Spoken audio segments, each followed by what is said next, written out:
We all make up society. Society is not some separate thing from us. We're all connected to it. We're all webbed out to it. All of our individual minds feed into the one mind of the collective. So whatever's going on in society is a reflection of all of our collective minds together. The ego is going to tell you, no, I'm separate in my individual body with my individual thoughts. I'm separate from the collective. I'm separate from everyone else. And that's the ego to maintain individual identity. So then when you think that way and you believe that way, then you don't have to take accountability for your own anger. Because, oh, the anger and the violence in the world is separate from mine. No, it's all connected.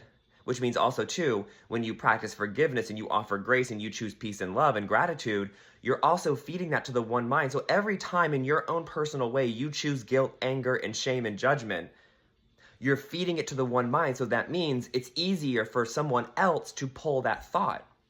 And someone else could have more anger than you, could have more power than you. And so then they can orchestrate and illustrate that. So that could be murder. That could be a violent, greedy business owner, could be a violent, greedy politician. So we all think we're separate from that. Yeah, that's the ego telling you you're separate. So then you can keep all of your anger and guilt and judgment in you and fear in you, but then blame somebody else for exhibiting that behavior. That's separation. That is projection.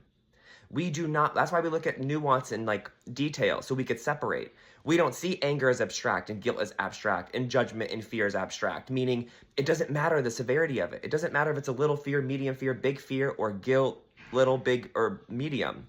It's just that it's there. And we think we can separate from severity, so that's what we do because we want to keep our small upsets. We want to be able to hold on to our anger and guilt, but then condemn people who exhibit it in a greater way.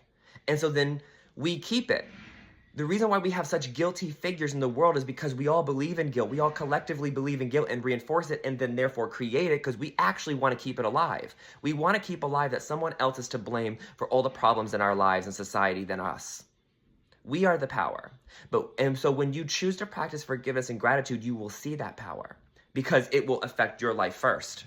You'll protect yourself when you forgive the guilt and the shames and the judgment and the fears. And you ask your higher self, help me see this differently. And you practice that prayer vigilantly.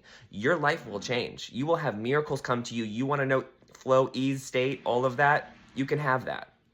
But then that takes an accountability on your part, a vigilant accountability to want to have inner peace above all else. And then if every time someone did that, chose forgiveness and gratitude in their own lives, then you also are feeding love and miracles to the one mind. So when someone really needs it somewhere in the world, a miracle to save them in circumstances, a miracle to save them in their mind, you're offering that.